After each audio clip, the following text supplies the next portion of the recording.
Bonjour à tous et à toutes. Aujourd'hui, je vous propose un petit tutoriel un peu plus court et très rigolo à faire. C'est cette petite pieuvre. Alors, vous me direz, j'ai déjà fait des pieuvres, c'est vrai. J'ai déjà fait 2 versions de pieuvres. Alors moi, j'aime beaucoup les pieuvres, je trouve ça vraiment trop chou. Enfin voilà, les petites peluches pieuvres, je trouve ça vraiment trop mignon. Donc ça, c'est une 3e version que je vous propose et je vous la propose en version porte-clés. Voilà, donc on va apprendre ensemble à réaliser un porte-clés pieuvre que vous pouvez utiliser pour mettre dans votre sac, pour offrir à un ado. Donc par exemple, cette idée, je l'ai eue parce que ma fille a une clé de cadenas pour le collège et elle m'a demandé de lui faire un porte-clés pour ne pas perdre sa clé dans son sac. Et donc du coup, je lui ai fait cette petite pieuvre. Voilà. Vous pouvez vous amuser à modifier les couleurs des tentacules. Je vous explique en détail comment faire pour alterner les couleurs facilement. Alors, pour le faire, vous allez avoir besoin d'un crochet 2,5 ou la taille que vous souhaitez selon le coton que vous utilisez. Vous allez avoir besoin d'un attache porte-clés comme ça. Voilà. Ou vous utilisez un qui a été cassé, par exemple, vous pouvez le réutiliser. Ou sinon, bah ça, il me semble que je l'avais acheté sur Amazon, mais alors j'en avais reçu plein. Donc, c'est peut-être pas la peine d'acheter un gros lot pour juste un porte-clés, sauf si vous comptez les faire en série. Vous aurez besoin d'aiguilles, une petite aiguille à laine, une grande aiguille à laine si vous le souhaitez, mais la petite aiguille suffit, et d'une paire de ciseaux ainsi que de la ouate pour rembourrer la tête. Les yeux, vous allez voir, j'ai utilisé des yeux tout petits. Alors je ne sais pas vous dire combien de millimètres ils font, mais c'est vraiment les plus petits, quasiment les plus petits. Donc vous prenez, selon la taille de la tête que vous souhaitez faire, si c'est la même taille que moi, prenez plutôt des tout petits yeux. Vous pouvez les broder aussi, mais sinon ce sont vraiment des tout petits yeux. Enfin, j'ai utilisé du coton. Alors là, je vous le montre, j'ai plus la référence de ce coton-là. Il me semble que c'est le rose bonbon de chez Rico Rumi, mais je suis absolument pas sûre. Et pour ce rose-là, c'est le coloris 11. Voilà, c'est un rose clair assez joli. Ça, c'est juste si vous voulez avoir les mêmes couleurs que moi, mais sinon, vous utilisez le coton ou la laine que vous souhaitez. Allez, maintenant, on peut passer au pas à pas pour réaliser cette jolie petite pieuvre. Amusez-vous bien. On commence par la tête, on fait un cercle magique et on le fixe avec une maille en l'air. Et dans ce cercle, on va faire 6 mailles serrées. 1, 2, 3, 4, 5 et 6. On resserre notre cercle. Le rang numéro 2, on va faire une augmentation dans chacune des 6 mailles. Donc à la fin du rang, on aura 12 mailles. N'oubliez pas de marquer la première maille si vous avez peur de ne pas vous y retrouver par la suite. Le rang numéro 3, on fait une maille serrée, une augmentation dans la maille suivante et on répète ça tout le tour. Une maille serrée, une augmentation. À la fin du rang, on aura 18 mailles serrées. Le rang numéro 4, on fait 2 mailles serrées et une augmentation. Et on répète ça tout le tour. 2 mailles serrées, une augmentation. À la fin du rang, on aura 24 mailles serrées.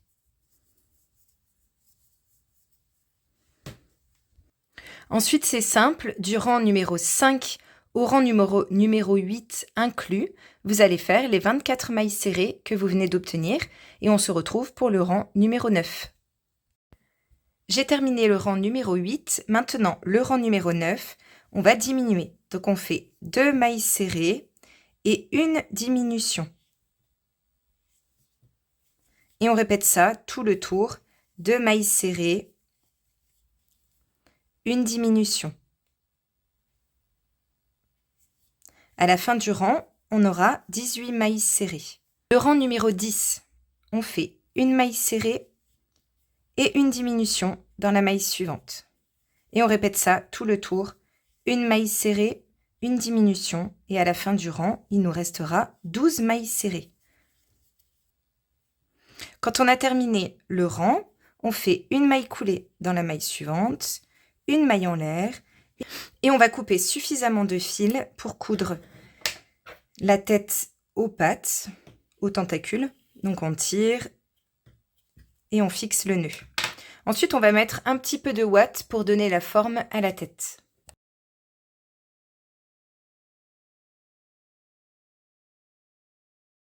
J'ai donné la forme à ma tête, je récupère maintenant mes yeux de sécurité et je vais les placer à peu près au milieu de la tête, donc vers ici. Donc ça fait, on compte à partir du début, 1, 2, 3, 4, 5, 6 rangs. Et entre le 6e et le 7e, on va placer un premier œil. Donc comme ceci. Ensuite, on va en placer un de l'autre côté. Donc après, c'est vous qui choisissez. Moi, je vais rapprocher comme j'ai l'habitude de faire, comme ceci. Donc je vais les éloigner quand même suffisamment. Parce que si je mets mon œil ici et que je rapproche, ça va faire vraiment bizarre. Donc je vais les éloigner un petit peu l'un de l'autre. Et je fais des essais.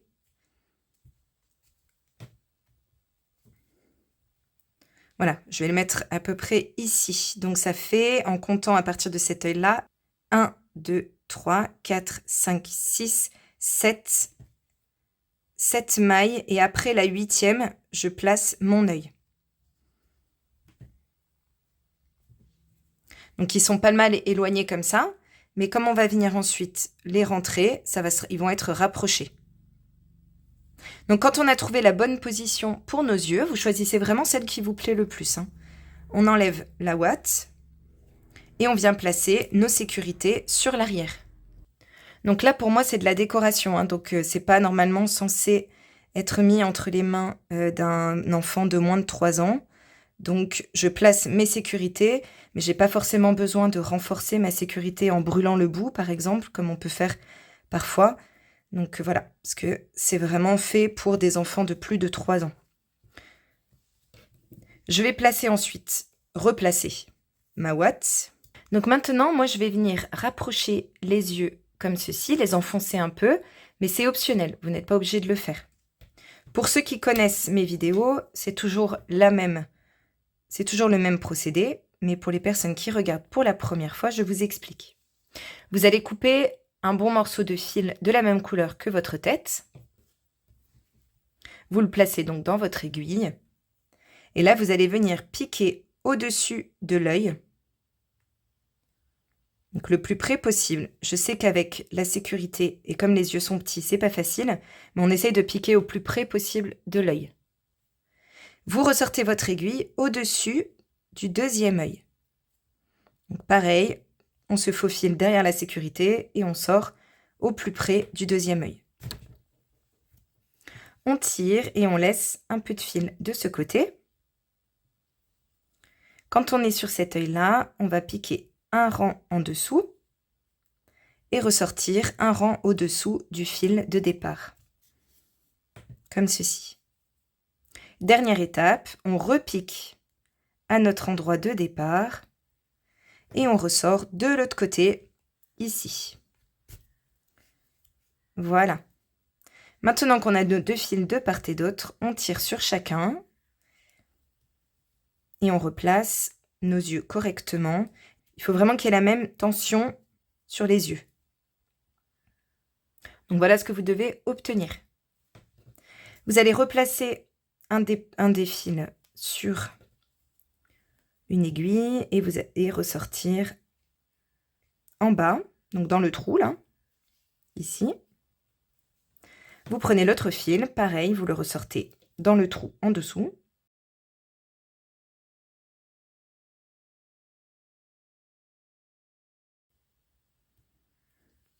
Et quand c'est bon, vous faites un nœud avec ces 2 fils que vous venez de sortir.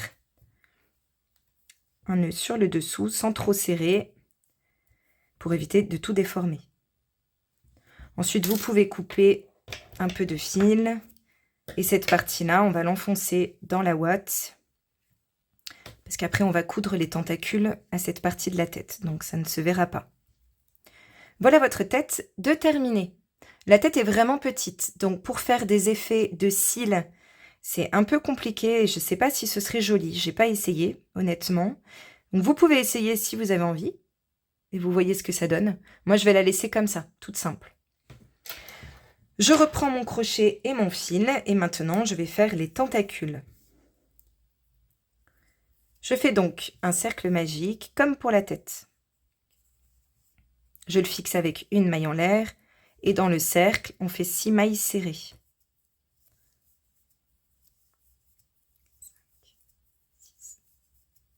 On resserre notre cercle.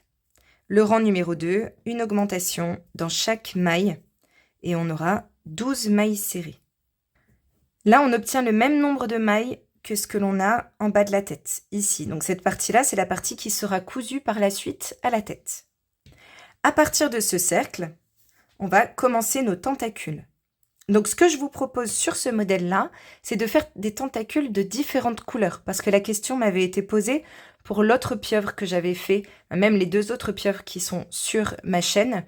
On m'avait demandé comment on fait pour changer les couleurs. Donc là, je vais vous montrer et vous allez voir, c'est très simple. Donc moi, je choisis de faire que 2 couleurs, mais vous pouvez faire une tentacule, chaque tentacule d'une couleur différente. C'est votre choix. Donc je vais prendre ma deuxième couleur. J'ai pris un rose un peu plus foncé. Donc on va commencer déjà par la couleur que l'on a sur notre crochet, ce sera plus simple. Donc après nos augmentations ici, on fait une maille coulée dans la maille suivante qui correspond donc à la première maille de notre rang. On fait une maille coulée. Et ensuite, on va monter 14 mailles en l'air. 1, 2, 3, 4, 5, 6, 7, 8, 9, 10, 11, 12, 13 et 14. On a nos 14 mailles en l'air. Si vous voulez des tentacules plus grandes, vous rajoutez des mailles en l'air. Si vous les souhaitez plus petites, vous en enlevez. C'est tout simple. Là, on en a 14. Je monte avec une maille en l'air supplémentaire. Celle-là, elle ne compte pas, c'est juste pour démarrer le travail. Je vais piquer donc pas dans la première que je viens faire, mais dans celle d'après. Je pique dans celle-là et je fais 2 mailles serrées au même endroit. Je pique dans la maille suivante et je fais également 2 mailles serrées. Je pique dans la maille suivante, 2 mailles serrées. Dans la maille suivante, 2 mailles serrées. Et ainsi de suite jusqu'à arriver au bout de ma chaînette. Là, j'arrive presque au bout. Il m'en reste une à faire ici. Donc, je fais mes 2 mailles serrées ici. Et là, je vais venir me rattacher à l'endroit où j'ai commencé. Donc, je repique sous la maille sous laquelle j'avais fait ma maille coulée au départ. Et je fais une maille coulée. Donc, voilà ma première tentacule qui est réalisée. Je l'entortille pour qu'elle prenne bien sa forme. Voilà ce que vous devez obtenir en faisant 2 mailles serrées dans chaque maille. Maintenant, on va commencer la tentacule suivante. Donc, on va piquer sous la maille d'après, mais cette fois, on va ramener la nouvelle couleur. Donc, pour ramener la nouvelle couleur, on va faire une boucle sur le crochet. Donc, on entortille le fil autour du crochet et on fait notre boucle. Ou vous pouvez faire la boucle en enlevant le crochet. Je vous montre. Je récupère mon fil comme ceci. Je le fais passer autour du crochet et je vais entortiller comme ça, faire un jeté et passer mon crochet, enfin mon fil à travers cette boucle. Donc je lâche la boucle et je récupère l'endroit où j'étais. Donc je remets mon crochet là où j'étais. Donc je pique sous la maille suivante, je récupère mon nouveau fil, je fais passer ma boucle à travers les mailles, la maille ici, et à travers la boucle. Et là, c'est tout simple, je continue, je monte avec 15 mailles en l'air, du coup 14 mailles en l'air plus une pour commencer. 3, 4, 5, 6, 7, 8, 9, 10, 11, 12, 13, 14, 15. Donc le fil là, je ne le coupe pas, d'accord? On va s'en servir pour faire les autres tentacules, pour éviter d'avoir plein de fils qui se promènent. Là, tout simplement, j'ai monté mes 15 mailles en l'air, je saute la première, dans la seconde, je fais 2 mailles serrées. Et je fais mes 2 mailles serrées comme tout à l'heure pour l'autre tentacule. Je fais exactement la même chose jusqu'à arriver au bout de ma chaînette. Je suis arrivée au bout de ma chaînette. J'en profite tout de suite pour réentortiller ma tentacule. Ça, je vous conseille de le faire au fur et à mesure, hein, parce qu'à la fin, c'est un peu compliqué de le faire quand on en a plein de tentacules. Et là, vous vous souvenez, on fait une maille coulée à l'endroit de départ, donc sous la maille de départ. On va maintenant faire la troisième tentacule en ramenant l'autre couleur. Donc je pique, je vais chercher ma couleur que j'avais utilisée tout à l'heure, le rose pâle, et je passe le fil sous les boucles. Et c'est reparti. Je remonte avec 15 mailles en l'air et je fais mes 2 mailles serrées dans chaque maille. Et on va alterner ainsi une couleur avec l'autre. Voilà, c'est ce qui va nous permettre d'avoir des tentacules de différentes couleurs. Et c'est la méthode, je trouve, la plus simple, comme ceci. Sur l'arrière, on aura des fils qui vont chevaucher les autres, mais c'est pas grave parce que cette partie-là, elle sera cousue sous la tête. Donc ça ne se verra pas, ça ne se verra pas. Voilà, donc vous continuez à travailler vos tentacules les unes après les autres. Vous aviez 12 mailles, donc vous devez avoir 12 tentacules en tout. Donc je vous laisse travailler vos tentacules et on se retrouve pour terminer. J'ai fini ma dernière tentacule, j'ai fait ma maille coulée dans la maille de départ. Hop, et je vais faire une maille coulée juste après, donc dans la petite maille qui est ici, et je fais une maille en l'air. Puis je coupe donc ce premier fil et je tire. Donc cette tentacule-là, je ne l'ai pas bien remise, donc je vais bien la remettre pour qu'elle s'entortille bien comme il faut. Donc il faut bien prendre le temps de les entortiller comme il faut, hein. Quitte à exagérer l'entortillement, comme ça, pour qu'après, hop, ce soit bien entortillé. Le deuxième fil qui est là, alors je fais bien attention de bien le mettre. Je vais couper aussi. Et ce que je peux faire maintenant pour le sécuriser, pour être sûr que ça ne bouge plus, je vais piquer sous une des mailles ici, juste sous un brin, et je fais un nœud. Voilà, comme ça au moins, je suis sûre que ça ne se défera pas. Et je le passe un peu sous quelques mailles, là, comme ça. Hop, voilà. Et puis je coupe. Donc on a plein de petits fils là qu'on peut couper. Hop. Et ce fil là également, je vais juste le cacher un tout petit peu. Et puis ensuite je vais le couper. Voilà, donc là j'ai le dessous de ma pieuvre. Donc c'est la partie qui est la moins jolie. Et cette partie là qui est la plus jolie, c'est celle qui sera visible. Donc je vais venir placer ma tête. Alors j'ai mon fil que j'avais laissé. Je le passe dans une aiguille, comme ceci.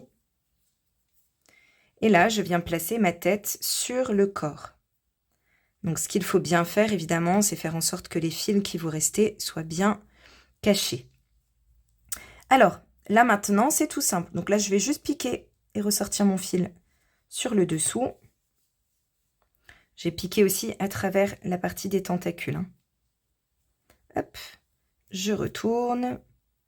Et je vais piquer un peu à côté et ressortir de ce côté-là au niveau de la tête, sous la maille, juste celle de départ. Quand je fais ma couture, je fais surtout très attention à ne pas embarquer une tentacule avec, c'est le plus compliqué. Alors maintenant, c'est tout simple. On va coudre point par point. Donc on récupère une maille des tentacules, une maille de la tête,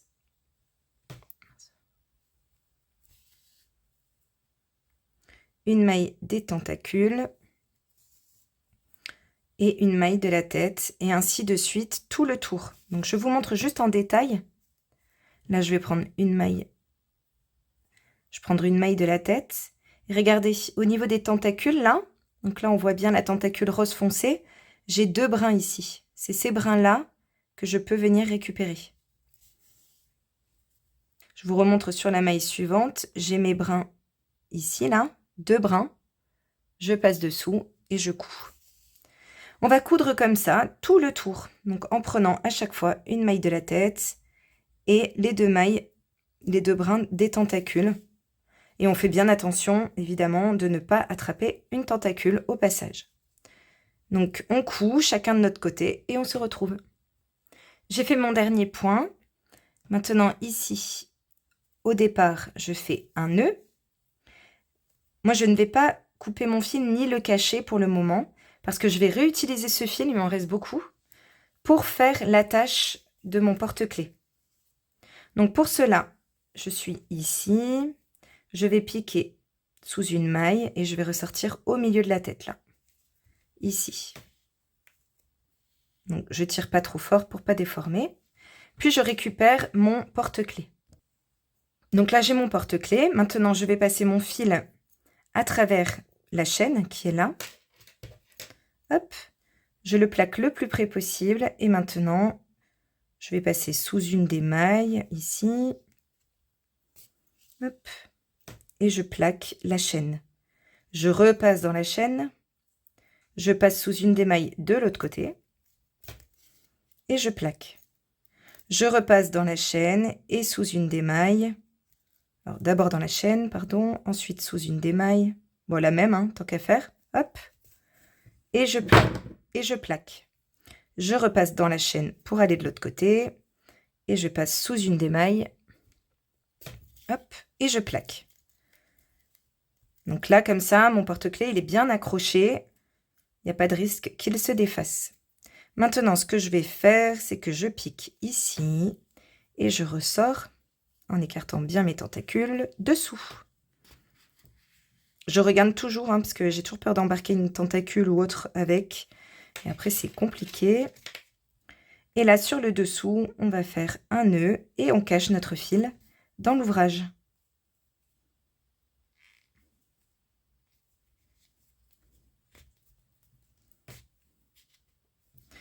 Voilà, maintenant on peut couper. Et c'est terminé. Donc je remets bien tout en place. Et voilà, mon porte-clés est terminé. Il est original. Il tient dans ma main, donc vous voyez, il est quand même assez gros comme porte-clés. Mais au moins, pour trouver les clés au fond du sac, c'est bien plus pratique. Ou pour offrir à un jeune, voilà, alors vous pouvez le faire de différentes couleurs, hein, mais pour l'offrir à un jeune, pour mettre les clés de cadenas pour le collège, pour voilà. Il y a plein de possibilités différentes. En tout cas, c'est assez sympa à faire et j'espère que ça vous aura plu. J'espère que ça vous donnera des idées. Regardez comme c'est joli. Vous pouvez aussi, alors il y a aussi une autre solution, si vous avez des attaches de broches, comme, alors attendez, je vais voir si j'en ai. Voilà, ce type d'attache, comme ça. Comme une broche. Alors là, c'est vraiment petit, pour le coup. Il faudrait que la pieuvre soit plus petite. Mais une attache comme ça, en fait, vous la placez, par exemple, ici, là. Vous cousez les 3 points, ici. Et après, en fait, ça peut vous servir à mettre sur un sac, ou comme déco, je sais pas où. Enfin, voilà. Ça peut être aussi des idées d'utiliser les pieuvres, pardon, pour faire une petite décoration sur un sac, voilà, sur les cartables. Bon, voilà. Donc ça, c'est une autre idée. Alors, la pieuvre est quand même peut-être un peu trop grosse, mais bon, pourquoi pas, ça peut peut-être fonctionner. Voilà, comme ça, vous avez plusieurs idées pour utiliser cette pieuvre. Voilà, j'espère que ce tutoriel vous aura plu. En tout cas, j'étais contente de vous montrer une autre version de la petite pieuvre, de vous montrer les changements de couleur aussi. J'espère que ça vous aidera. Et puis, je vous dis à très bientôt pour un prochain tuto.